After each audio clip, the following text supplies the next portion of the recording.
नमस्कार दोस्तों, स्वागत है आपके अपने चैनल न्यू स्टार पर। आज हम आपको लेकर चलेंगे रामायण के दूसरे अध्याय अयोध्या कांड की अद्भुत यात्रा पर। यह वह अध्याय है जहां राम, सीता और लक्ष्मण के त्याग की कथा हमारे दिल को छू जाती है।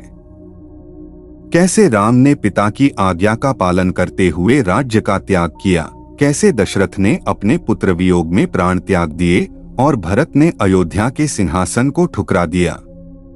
यह कहानी केवल रामायण की कथा नहीं, बल्कि धर्म, कर्तव्य और त्याग का एक अद्भुत उदाहरण है। तो दोस्तों, वीडियो को अंत तक जरूर देखें, क्योंकि इसमें ऐसे प्रेरणादायक प्रसंग हैं जो आपके जीवन को एक नई दिशा देंगे। और हाँ, अगर आप इस तरह की रोचक और प्रेरणादायक कहानियां पसंद करते हैं तो हमारे चैनल को सब्सक्राइब करना न भूलें। चलिए शुरू करते हैं। रामायण के दूसरे अध्याय अयोध्या कांड की शुरुआत राजा दशरथ के एक महत्वपूर्ण निर्णय से होती है।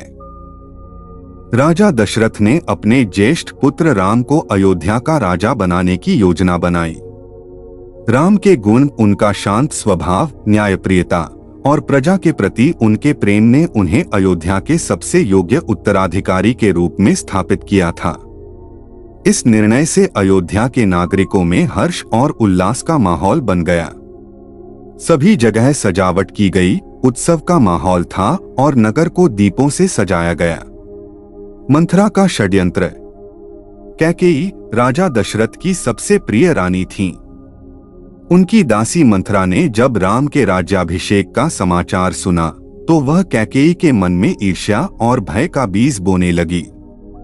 मंथरा ने कैकेयी को यह समझाने की कोशिश की कि यदि राम राजा बन गए तो भरत का भविष्य अंधकारमय हो जाएगा।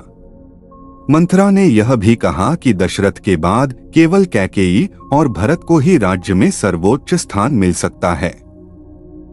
इस विचार ने कैकेयी को विचलित कर दिया और उसने मंथरा के कहने पर दशरथ से अपने वरदान मांगने का निश्चय किया।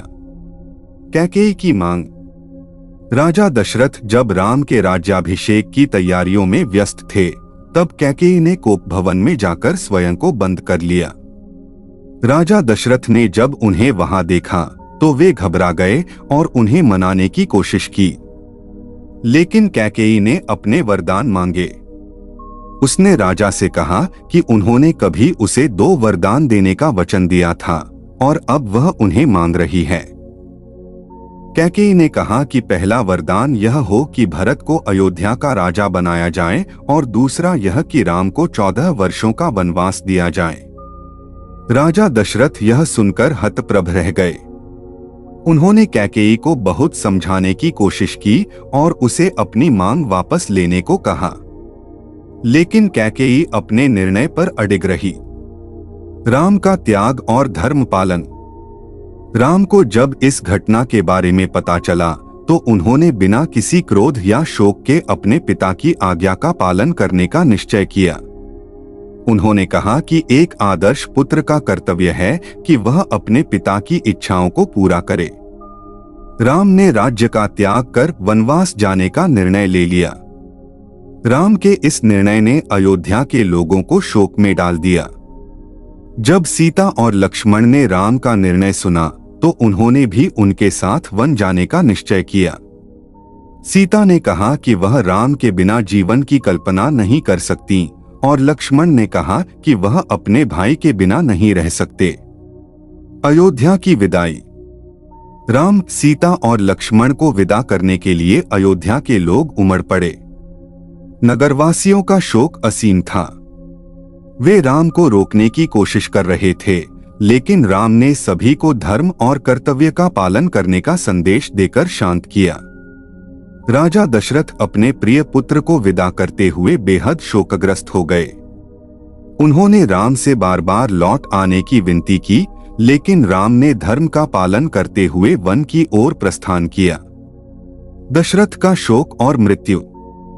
राम के वनवास जाने के बाद राजा दशरथ के लिए यह दुखद असहनीय हो गया। वह राम के वियोग में पूरी तरह टूट गए। उनकी हालत दिन प्रतिदिन बिगड़ती गई। अंततः शोक के कारण दशरथ ने अपने प्राण त्याग दिए। उनके अंतिम शब्द राम के नाम से भरे हुए थे। भरत का क्रोध और त्याग। भरत उस समय अपनी ननिहाल में थे। जब उन्हें अपने पिता की मृत्यु और राम के वनवास का समाचार मिला तो वे तुरंत अयोध्या लौटे। भरत ने अपनी माता कैकेयी को कड़ी फटकार लगाई और उनसे कहा कि उनके इस निर्णय ने पूरे परिवार को बर्बाद कर दिया। भरत ने राम को वापस लाने का निश्चय किया और वह चित्रकूट पहुंचे। वहां भरत ने राम से अयोध्या लौटकर राजा बनने का आग्रह किया, लेकिन राम ने कहा कि पिता की आज्ञा का पालन करना उनका धर्म है और वे इस निर्णय को नहीं बदल सकते। भरत का तपस्वी जीवन। राम ने भरत को अपने कर्तव्य का पालन करने के लिए प्रेरित किया। भरत ने राम की चरण पादुकाएं मांगी और उन्हें अयोध्या के सिंहासन पर स्थापित किया। भरत ने राजमहल छोड़ दिया और नंदीग्राम में एक तपस्वी का जीवन जीने लगे। वे राम की अनुपस्थिति में अयोध्या का शासन चलाते थे, लेकिन स्वयं को राजा नहीं मानते थे। चित्रकूट में राम का जीवन। राम, सीता और लक्ष्मण चित्रकूट में ऋषिमुनियों के साथ समय बिताने लगे। उन्होंने वहां धर्म, तप और ज्ञान पर चर्चा की। चित्रकूट का यह समय उनके लिए आत्मशुद्धि और आत्मचिंतन का अवसर था। अयोध्या कांड का संदेश। अयोध्या कांड हमें यह सिखाता है कि जीवन में धर्म, कर्तव्य और त्याग सर्वोपरि हैं। राम का आदर्श चरित्र हमें सिखाता है कि परिस्थितियां चाहे कितनी भी कठिन क्यों न हो, हमें अपने धर्म और कर्तव्य का पालन करना चाहिए। दशरथ का पुत्र के प्रति प्रेम, भरत का त्याग और राम का धर्म पालन जीवन को सही दिशा देने का मार्गदर्शन करते हैं। तो दोस्तों, यह थी रामायण के दूसरे अध्याय अयोध्या कांड की गाथा। राम का आदर्श, दशरथ का प्रेम और भरत का त्याग हमें यह सिखाते हैं कि जीवन में धर्म और कर्तव्य से बड़ा कुछ नहीं है। अगर आपको यह कहानी प्रेरणादायक लगी हो तो इसे लाइक करें और अपने दोस्तों के साथ शेयर करें। कमेंट्स में हमें बताइए कि रामायण का कौन सा प्रसंग आपको सबसे ज्यादा प्रेरित करता है। और अगर आप ऐसी ही और कहानियां देखना चाहते हैं तो हमारे चैनल न्यू स्टार को सब्सक्राइब करें और बेल आइकन दबाना न भूलें, ताकि आपको हमारी हर नई वीडियो की अपडेट मिल सके। धन्यवाद। मिलते हैं अगली वीडियो में, तब तक के लिए जय श्री राम।